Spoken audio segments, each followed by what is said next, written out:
Buenas tardes. Como habrán visto, tuvimos tiempo de preparar. Mi nombre es Facundo Perú, soy grado 2 de la unidad académica Electrónica, y con el profesor Santiago Cubas les preparamos una breve charla de lo que es el trauma abdominal y retroperitoneal. Intentamos darle el enfoque no tan quirúrgico, esperemos que no se aburran, y obviamente que cualquier duda o lo que sea me frenan y me preguntan. Bueno, primero que nada, no, tranquilo, ahora pues, primero que nada, un poco de lo que es la epidemiología politraumatizado en general en Uruguay. En un estudio retrospectivo de 2017 a 2023 del Hospital de Clínicas, se vio que hay aproximadamente 4.500 traumatizados graves al año, una mortalidad más o menos del 35%, en donde de ese 35%, casi el 45% tienen trauma abdominal grave, que tienen luego de cirugía o de un manejo no operatorio, un promedio de internación más o menos de 10 a 14 días en lo que es el CTI, y que a factor más que nada epidemiológico, el 80% son varones. De esta estadía en CTI, más o menos el 65% es por trauma cerrado, un 35% es por trauma penetrante y más o menos un 45% requirió cirugía de emergencia. Dentro de la cirugía de esos pacientes que fueron a CTI, la laparotomía de emergencia fue en un 44, casi 45%, un 28% requirió lo que es una cirugía de control de daño, que vamos a definir más adelante, y un 31% un manejo no operatorio.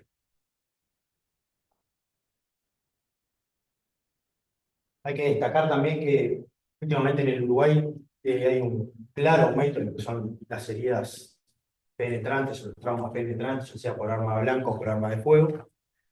En un estudio que se hizo del 2017 al 2020, ¿no? Se vieron, eh, se vio que hay un claro aumento en lo que es las heridas penetrantes, ¿no? Más o menos son 2.500 casos en ese periodo del 2017 al 2020, 2.500 casos por herida de arma de fuego, sin contar las armas blancas. Más de la mitad fueron en Montevideo. Esto se debe primero a que hay una alta disponibilidad de heridas de arma de fuego en lo que es la zona urbana, y que eh, de todos estos heridos de arma de fuego, el 4% en ese momento tuvo un ingreso asistido. Hay que destacar que, como dijimos, la mayoría de estas heridas penetrantes son en Montevideo, y eso demanda a nosotros como sistema de salud mucho más ingresos y tener que explorar nuevas cosas y nuevos tratamientos. La primera diferencia que hay que hacer es diferenciar lo que es un trauma cerrado de un trauma abierto. ¿Tá? Los traumas cerrados son aquellos que no hay solución de continuidad en la piel. Los traumas penetrantes son aquellos que tienen una solución de continuidad en la piel y pueden ser por heridas de arma de fuego o heridas de arma blanca. ¿Por qué es importante esto? Primero, porque los mecanismos de lesión son totalmente diferentes. ¿Ah? Y segundo, porque diferenciando si es un trauma cerrado o un trauma abierto, nos va a permitir diferentes manejos. Los mecanismos principales en el trauma cerrado son por desaceleración súbita, compresión o un impacto directo. Se ven más afectados lo que son los órganos sólidos, como son el hígado, el vaso, los riñones. Las lesiones características pueden ser los hematomas, las laceraciones, ¿bien? Y nos permite hacer, eh, hablando de un paciente estable, una evaluación con lo que es un FAS o una tomografía, y en ciertos casos, que vamos a ver más adelante, nos permite una observación. Ya pasando a lo que es el trauma penetrante, herida de arma blanca o herida de arma de fuego, es totalmente diferente el mecanismo. A veces es por trauma directo de la herida cortopunzante o del proyectil, Pero no nos podemos olvidar de que el proyectil tiene una onda expansiva. Muchas veces la bala o el proyectil no lesiona directamente el órgano, pero la onda expansiva genera una isquemia al tejido con una posterior necrosis y eso nos puede dar a posterior, digamos, por ejemplo, una lesión de una víscera hueca. Los órganos más afectados, si ustedes se dan cuenta, cambia rotundamente. Por lo general, son las vísceras huecas las que tienen más sufrimiento. Y las lesiones, obviamente, es la perforación. Esto nos va a generar, más allá de la hemorragia, una posible contaminación del peritoneo. La evaluación ya cambia un poco. Si bien a veces lo hacemos por un tema de practicidad, el FAS no sería la primera línea que nosotros tenemos que usar para evaluar a nuestro paciente, sino es las heridas penetrantes por arma blanca abdominal, la exploración digital con un poco de anestesia y ver si la herida perdón, es penetrante o no en el abdomen.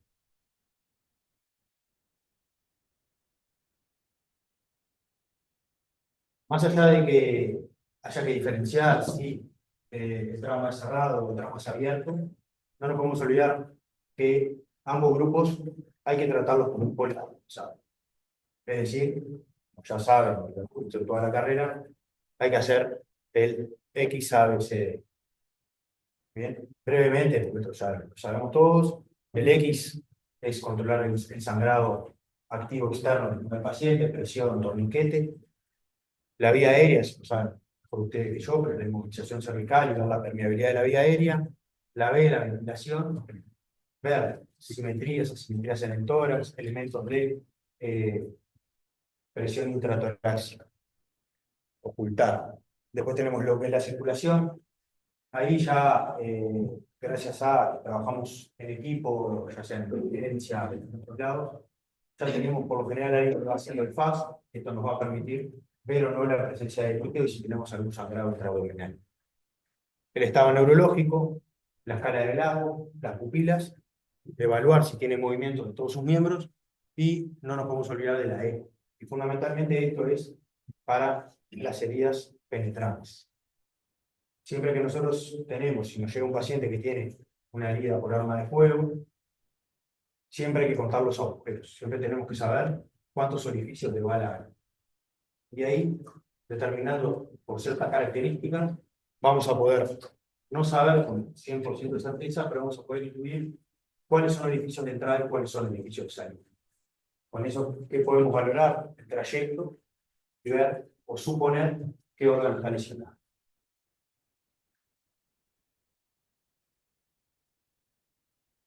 Y una vez que a nosotros nos llega este paciente, esta sería nuestra primera diferencia. Y ver si estamos frente a un paciente estable o si estamos frente a un paciente inestable. Las medidas son totalmente diferentes. Bien. El paciente estable es aquel, obviamente, que va a tener una presión que va a estar normotenso de forma mantenida, que no requiere vasopresores, que no tiene elementos de shock, no está pálido, no tiene hipoperfusión periférica y que tiene un estado de conciencia que está conservado. Frente a este tipo de pacientes, sí podemos empezar una evaluación, por ejemplo, con un FAS, o hacer una tomografía, o ver si el paciente se beneficia o no, por ejemplo, de una laparoscopia. Pero no son esos pacientes que nosotros tenemos que salir corriendo, como si son los que son inestables. ¿Ah? Son aquellos, obviamente, que están hipotensos, que requieren a veces de vasopresores o que no responden a las cargas de volumen, aquellos que tenemos una evidencia de un shock, ya sea porque el paciente está pálido, porque está frío, porque no tiene pulso periférico, no responde al volumen. Y estos pacientes ya, si bien muchas veces les hacemos el ECOFAS por un tema de practicidad, porque el FAS hoy en día lleva 2 minutos, son aquellos pacientes que nosotros ya tenemos que ir pensando en blog y en ustedes por si tenemos que hacer alguna cirugía de emergencia. Y acá empezamos un poco con lo que a ustedes más les interesa. Esta tablita resume en 2 grandes grupos aquellos pacientes que son los que le van a llegar a ustedes. Cuando nosotros llevamos un politraumatizado grave a CTI, es porque si no está operado, porque vamos a hacer un manejo operatorio, necesitamos de su monitorización continua, o si ya está operado, es porque tuvimos lesiones importantes que le generaron un shock hipovolémico, por ejemplo, un estallido esplénico, se lo tuvimos que hacer la esplenectomía, o, por ejemplo, aquellos pacientes que tienen una perforación duodenal, ¿bien? Y aparte de ese shock hipovolémico, o desgarro del meso, o porque asocian una lesión esplénica, aparte del shock hipovolémico, ya tenemos que tener en la cabeza que si el paciente en algún momento de su evolución presenta, por ejemplo, un cis mantenido, que no presenta claros signos de hipovolemia, podemos estar frente a un shock séptico por su perforación duodenal.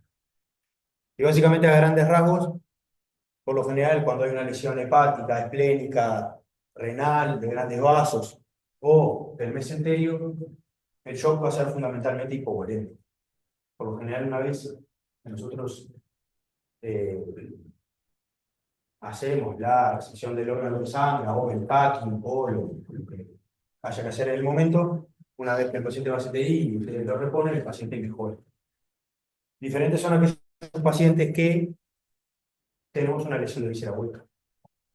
Porque aquellos pacientes que asocian una lesión de víscera hueca, ya tenemos un peritoneo que está contaminado. Y eso, en el postoperatorio, puede generar o unas residuales o una peritonitis residual, cultivar algún germen, y eso tenemos que estar atentos. Bien, ¿qué herramientas contamos nosotros frente a un paciente estable? Y ahora vamos a empezar a hablar un poco de lo que son los pacientes estables. Obviamente que tenemos el FAS. Bien, el FAS, como ya saben, es un estudio que está altamente disponible, acá lo tenemos por suerte. Es un estudio que podemos ver 4 puntos en el abdomen. Bien, el espacio Morrison para ver el líquido perihepático, periesplénico, el gástrico y después ver subsicoideo. Solo nos va a dar la presencia de líquido, no nos va a decir otra cosa. No sabemos de dónde viene el líquido, se puede medir el estimativo de la cantidad, pero es algo rápido, útil, si el paciente está inestable, llega inestable, nosotros le decimos un FAS rápido, tiene líquido en todo su abdomen, ya sabemos que seguramente haya algo que esté sangrando. Lo otro, saber que el FAS se puede hacer más de una vez. Si algo cambia en la clínica del paciente, el paciente está estable, o tenés un FAS negativo, pero en el correr de la evaluación el paciente cambia su hemodinámica o lo que sea, el FAS hay que repetir, hay que hacerlo de vuelta. No se olviden que está el FAS tendido a tórax, que permite también valorar si hay ocupaciones pleurales. Y después de que nosotros hacemos un FAS, el paciente sigue estable, ya podemos contar con otros estudios que son más sensibles, como puede ser una tomografía. Los estudios de laboratorio siempre son pertinentes. Por lo general, cuando estamos planteando que haya algo que pueda estar sangrando, hacemos hemoglobina seriada. También podemos medir el lactato para ver si el paciente está con algún signo de acidosis o de shock. Y lo que es fundamental, la observación continua. Son pacientes que, tanto cuando llegan o cuando van a CTI, requieren una observación de un monitoreo que es continuo.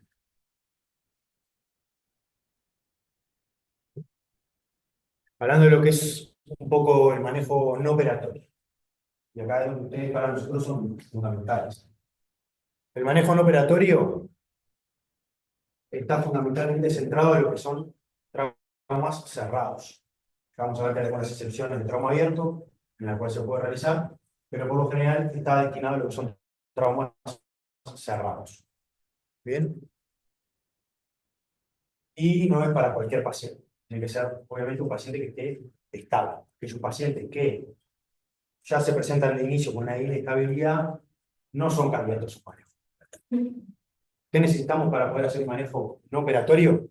Obviamente una monitorización continua, tener una tomografía disponible, tener todos los hemoderivados disponibles, cirujano y blog disponible, y obviamente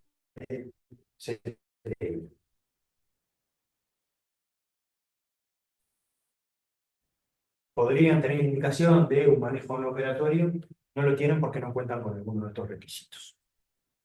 ¿Y cuándo está contraindicado el manejo no operatorio? Bueno, el manejo no operatorio, como ya dijimos, frente a una inestabilidad hemodinámica, no podemos hacer un manejo no operatorio cuando hay elementos de peritonitis que suelen suponer una lesión, por ejemplo, de la visera hueca, signos duros, por ejemplo, que el paciente venga viscerado, y si ya estamos en un manejo no operatorio y este falla.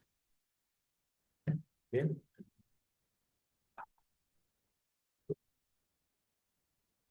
Cuando decimos que nuestro manejo no operatorio está siendo exitoso, bueno, cuando logramos que tenemos una persona arterial mantenida, que no requiere vasopresores, que tiene una hemoglobina mantenida, o que cae poco en más o menos 24 a 48 horas, y cuando el paciente está bien perfecto. Hay que destacar que esto requiere de una evaluación seriada, tanto por ustedes como por nosotros. Y como ya dijimos, todo lo que necesitamos a nivel institucional. Ahora ya entrando un poco más en lo que es un manejo intervencionista, pero sin cirugía, tenemos que hablar un poco de lo que es la angioembolización.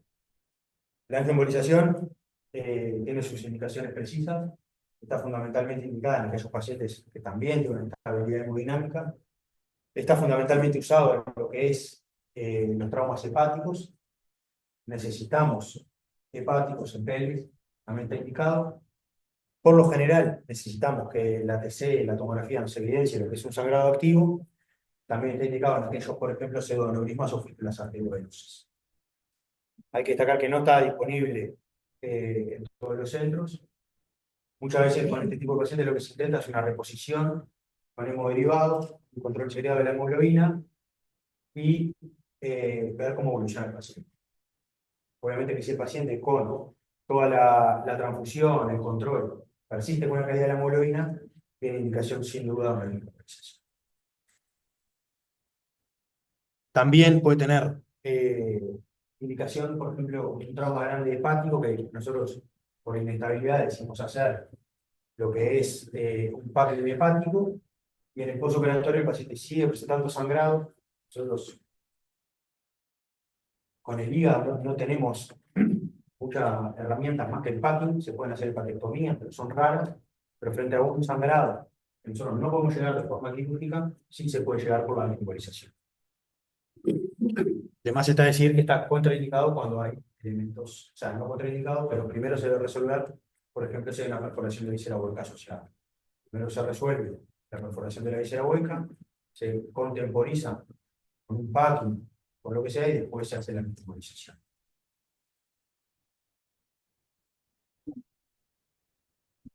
Hablando ya corto y poco de cada órgano, como ya dijimos en los traumas cerrados, uno de los órganos que más se lesiona es el hígado. Ahí está la clasificación para ver el grado de laceración hepática.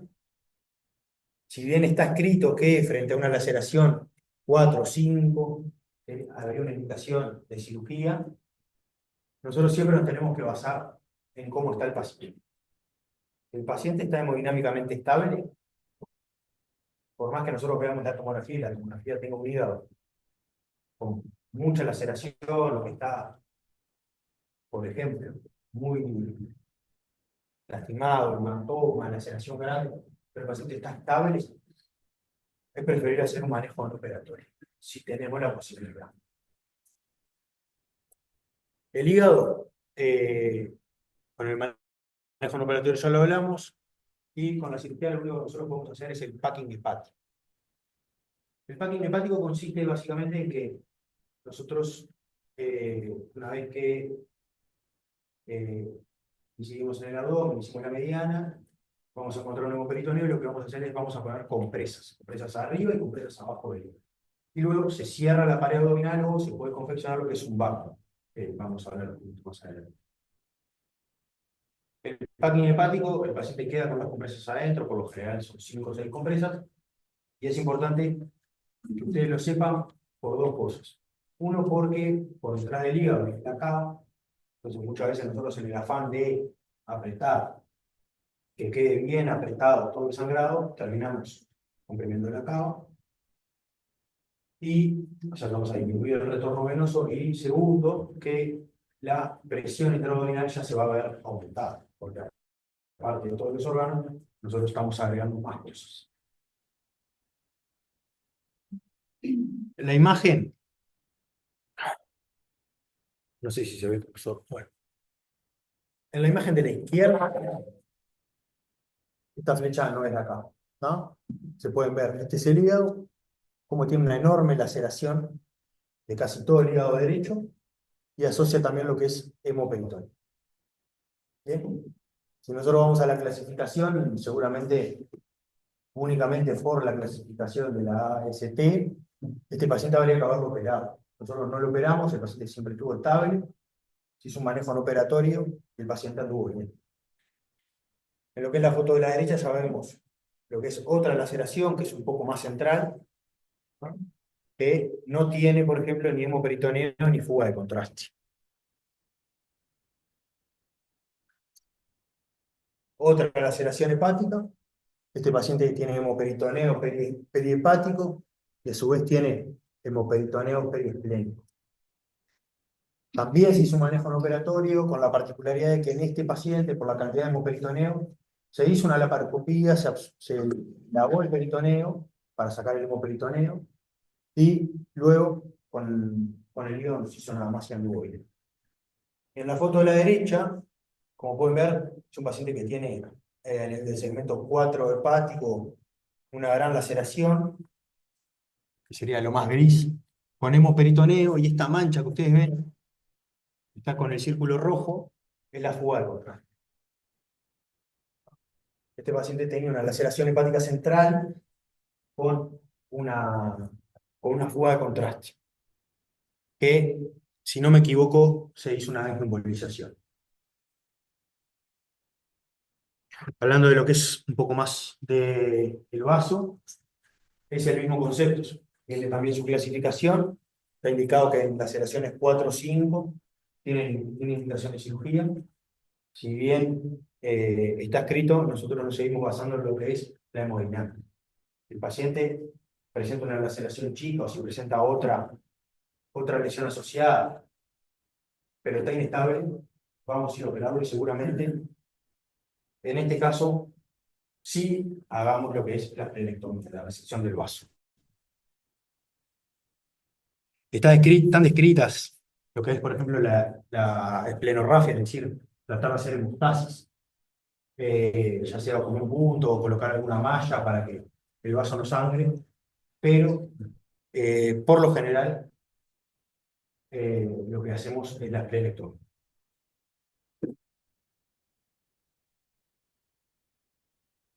En la foto de la izquierda, señalado con la flecha blanca, pueden ver una laceración esplénica chiquita.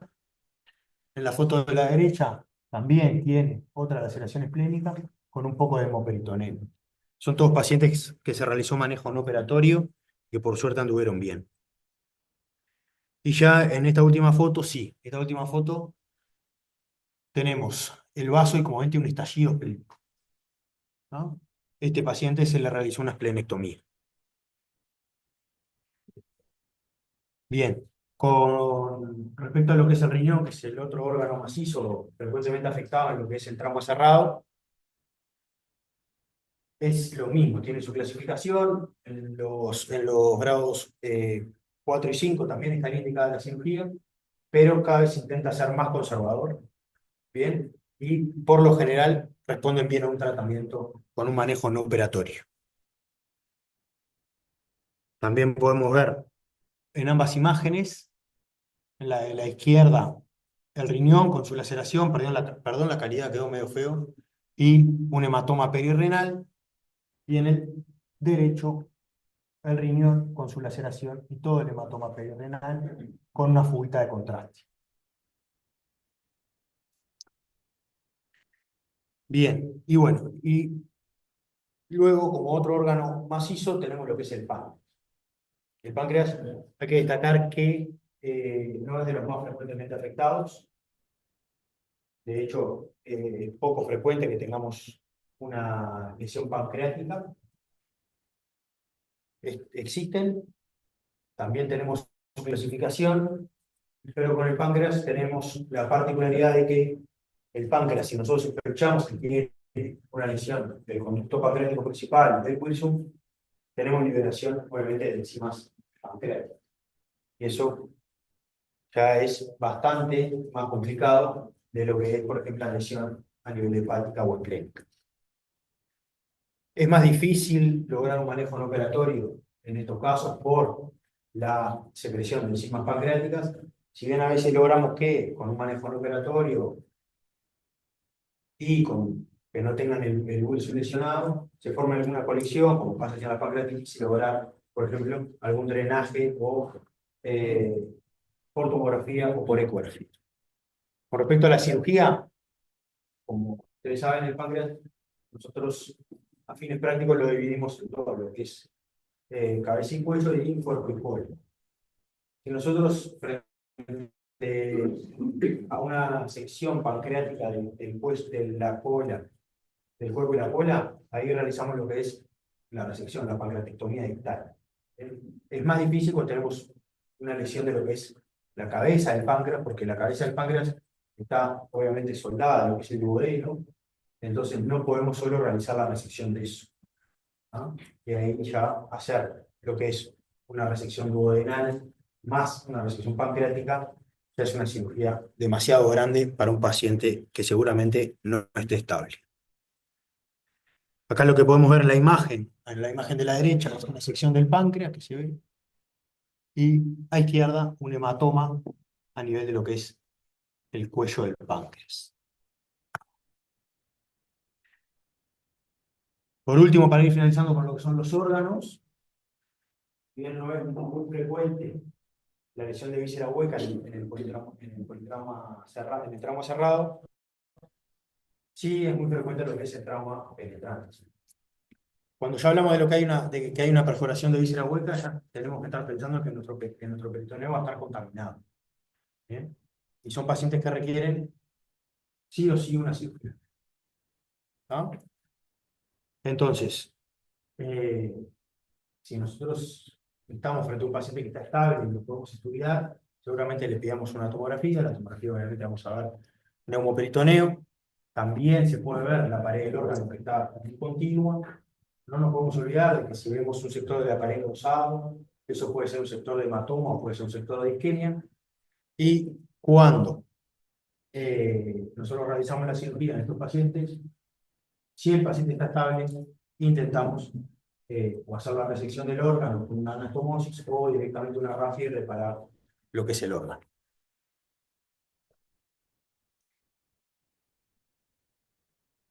La imagen muestra en realidad solo lo que es neumoperitoneo, que nos va a traducir, ¿tá?, la perforación de una víscera hueca. Más neumoperitoneo que nos indica lo mismo, que hay alguna víscera hueca que está lesionada. Y ahora, obviamente que con el aumento de la incidencia de los traumas penetrantes, también se está empezando a discutir el manejo no operatorio de los traumas penetrantes. Eso hace muchos años era impensado. Frente a una lesión por herida de arma de fuego, por herida de arma blanca, el paciente ni bien llegaba a la puerta de emergencia, por la alta sospecha que había de lesión de víscera hueca, el paciente se operaba. Había obviamente un gran porcentaje de medianas con laparotomías no terapéuticas, y eso genera cierta morbilidad en el paciente. Entonces, se ve, lo estamos explorando, de que se puede hacer un manejo no operatorio en pacientes con traumas abiertos. Obviamente, estamos viendo que es para pacientes poco seleccionados. Tiene que ser un paciente que estemos seguros de que no estemos haciendo un manejo no operatorio cuando se utilice la web. Bien, son pacientes que ameritan observación continua, que tenemos que tener una tomografía que no tenga neumoperitoneo, que no tenga gas o aire afuera de los órganos huecos, y que obviamente no tenga líquido ni nada que nos haga sospechar una lesión de víscera hueca. También una nueva herramienta que tenemos para este tipo de pacientes son, por ejemplo, la laparoscopía.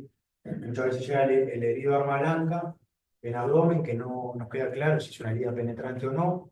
Se hace la exploración digital, tampoco queda muy claro, pero se opta por hacer una laparoscopía. Nosotros con la laparoscopía con el paciente con anestesia, miramos por dentro y vemos si el peritoneo está indemne o no.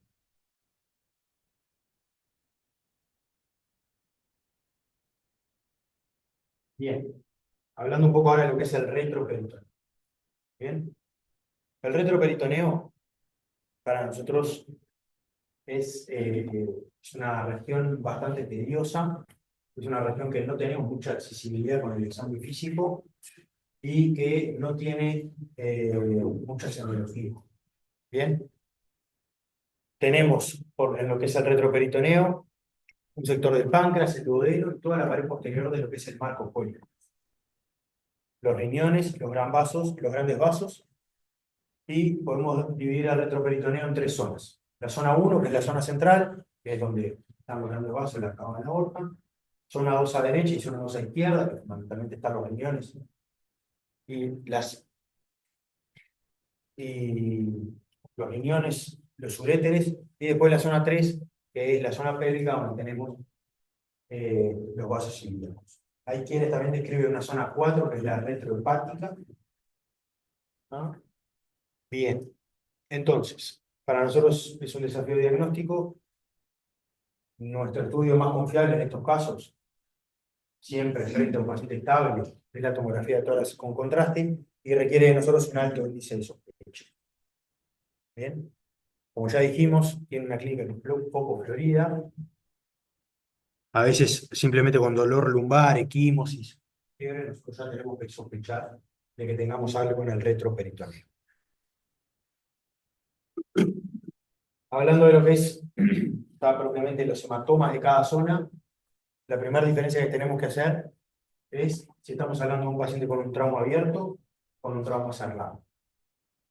Los pacientes, y este es el primer concepto que se tienen que quedar, es que los pacientes con un trauma abierto, ya sea por arma de fuego o arma blanca, que tengan un hematoma en cualquier zona del retroperitoneo, el hematoma hay que explorarlo en el intraoperatorio.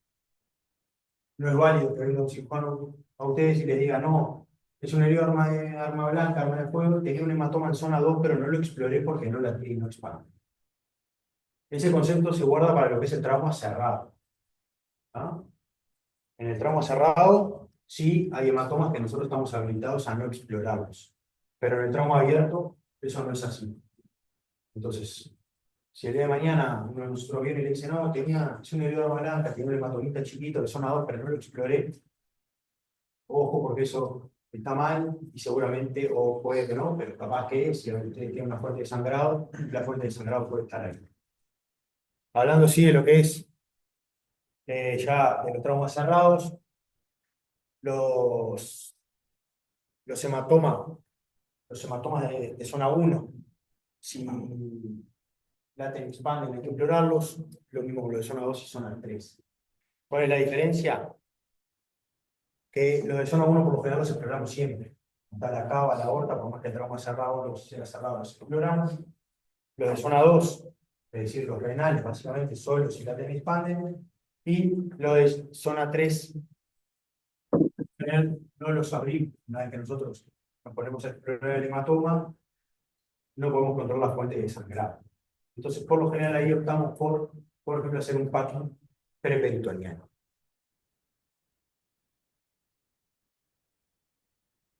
Así como hablamos de que eh, había neumoperitoneo, también tenemos que saber que existe el retroneuroperitoneo. El neumorretroperitoneo se puede dar básicamente por dos vísceras huecas, ¿ah? Que es el duodeno, que en su segunda porción es retropancreático, o la pared posterior de todo el marco cólico. En la imagen que les puse, ven como el riñón queda flotando y todo el resto es aire. El retroperitoneo está desplazado hacia adelante. ¿Bien? Entonces, es algo que no es muy frecuente, como el neumorretroperitoneo existe. Quiere decir que si hay aire en el retroperitoneo, hay una víscera hueca que está perforada. Si hay una víscera hueca que está perforada, no solo va a haber aire, sino va a haber líquido y seguramente haya contaminación. Es muy difícil clínicamente darse cuenta de esto y por lo general son cuadros que nosotros llegamos tarde. Nos damos cuenta tarde y el paciente seguramente ya tenga su retroperitoneo contaminado. Esto es un poco lo que ya venimos hablando del retroperitoneo y la retroperitonitis. También existe. Se da por perforaciones duodenales o colónicas del sector retroperitoneal. Se puede dar también por una necrosis pancreática infectada, también en el caso, o también podemos tener lesiones vasculares del retroperitoneo.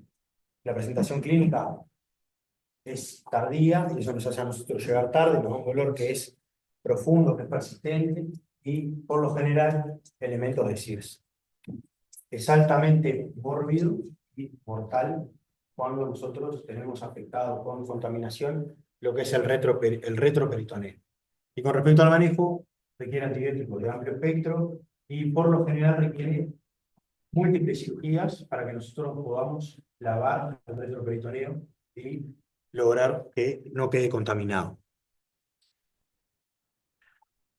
Esto es básicamente lo que ya venimos hablando. Y ahora hablando un poco de lo que son los pacientes inestables. Brevemente les voy a contar lo que es una cirugía de control de daños. La cirugía de control de daños está indicada en aquellos pacientes inestables, ¿sí? En lo cual nosotros no podemos ofrecerle al paciente una cirugía prolongada. ¿Qué queremos hacer en la cirugía de control de daños? Estar lo más breve posible y lograr controlar la contaminación o la hemorragia. Básicamente, esos son los conceptos y esos son nuestros objetivos. Está indicada en aquellos pacientes que tienen una inestabilidad persistente, que no responden a las transfusiones, y acá la cirugía de control de daños no es solo la cirugía, sino es un paciente que, más allá de que requiere una cirugía para controlar la hemorragia o para controlar su contaminación, luego requiere de CTI, requiere de poder estabilizar todos los sistemas para seguir haciendo cirugías, un plan de laparotomías. Y esto es otro concepto que yo quiero que se lleven, y es cuando no es una cirugía de control de daños. Muchas veces pasa que nosotros empezamos la cirugía con la intención de hacer una cirugía de control de daños y en el intraoperatorio el paciente o empieza a mejorar un poco o no queremos dejar muchos cabos abandonados, por ejemplo, y empezamos a hacer cirugías prolongadas. Eso no va a beneficiar al paciente a la larga. Entonces, una cirugía prolongada no es una cirugía de control de daños. Si nosotros nos ponemos, por ejemplo, a realizar anastomosis, que cada anastomosis lleva más o menos media hora, 40 minutos, y nos ponemos a hacer una esplenectomía y hacemos ya la nefrectomía, ya tenemos una cirugía prolongada, nuestro paciente no se beneficia de eso, y no es la idea de la cirugía de control de daños. Cuando nosotros hacemos una cirugía de control de daños, por lo general el paciente va a tener cabos cerrados, no va a tener tránsito digestivo. Tampoco es una cirugía de control de daños frente, por ejemplo, a una lesión esplénica, querer hacer hemostasis haciendo puntos en el vaso. La cirugía de control de daños, por lo general, vamos a cirugías receptivas, esplenectomía, nefrectomía, packing hepático, estabilizar al enfermo y ya saber que lo vamos a tener que operar de vuelta. Y así ingresan lo que es plan de relaparotomías programadas.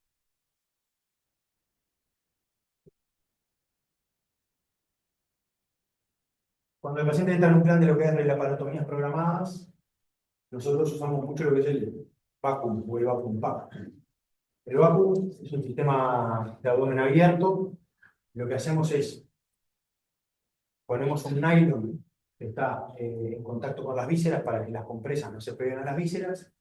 Luego ponemos compresas, dos onditas de aspiración, más compresas y un nylon autoadhesivo. ¿Qué nos ofrece esto a nosotros?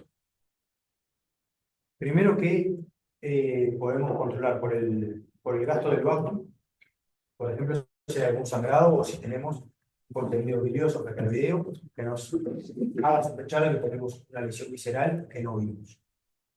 ¿Bien? Nos permite hacer una cirugía más abreviada.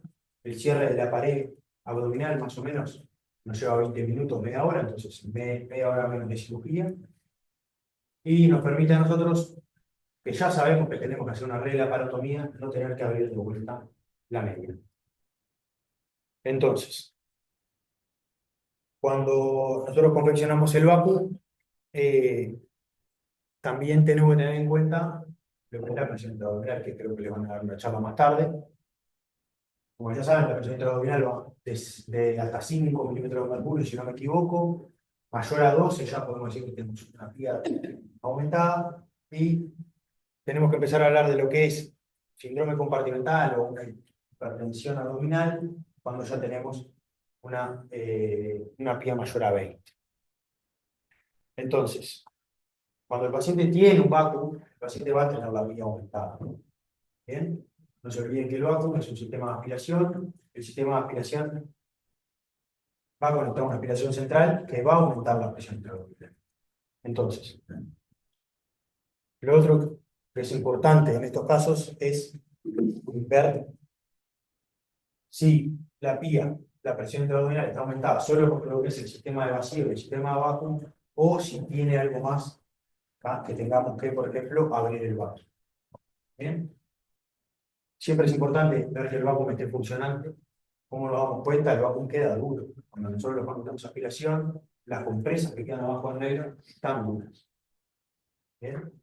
Tenemos que ver cómo están esas compresas. No es lo mismo que las compresas estén embebidas en sangre, ¿ah? Que por el gasto del vacuum, digamos 1 litro de sangre, 1,5 litros de sangre, a que nuestro gasto sea cerebromático. ¿Bien? Y bueno, y para terminar, unas breves conclusiones nomás. Acuérdense siempre que tengan un trauma de abdomen o un trauma retroperitoneal, que lo fundamental es la estabilidad del paciente. ¿Bien? Si el paciente está estable, nos permite ser un poco más conservadores. Si el paciente está inestable o si se inestabiliza, ya hay que tomar una conducta más activa. A veces no es la cirugía, a veces se la da embolización, pero fundamentalmente casi siempre es la cirugía. Acuérdense que el manejo no operatorio está dado fundamentalmente por lo que es la estabilidad hemodinámica. Sí se puede, cumpliendo los criterios institucionales y de lo que decimos. La lesión de la víscera hueca requiere cirugía, es algo que no podemos tener un manejo no operatorio. Recuerden el concepto de la cirugía de control de daños, es una cirugía abreviada, que lo único que queremos hacer es controlar la hemorragia y la contaminación, y que el retroperitoneo es una zona que para nosotros es desafiante, no tenemos mucha expresión clínica, y por lo general son cirugías complejas, con lesiones complejas, que requieren mucho pienso y que por lo general no podemos reparar en una sola cirugía. Y por último, y creo yo lo más importante, es que tenemos que tener un trabajo en equipo. Creo que tanto para el manejo no operatorio o para pacientes que operamos, tener un equipo multidisciplinario y estar todos en sintonía, trabajar y pensar lo mismo es lo más importante. A veces no somos solo nosotros, como yo te digo, cirujanos, sino también tenemos a los imagenólogos, a los intervencionistas. Y por último, documentar. Creo que es importante documentar, saber cuánto gasta el vacuum, de qué gasta el vacuum. Muchas veces nos pasa a nosotros que llegamos y, por ejemplo, el registro de enfermería dice escaso. Uno sabe si es escaso fecaloideo, si es escaso bilioso. Entonces, creo que nosotros hacemos hincapié en eso. Intentemos de que también el equipo de enfermería trabaje con nosotros, porque eso nos va a facilitar a todos. Y nada más.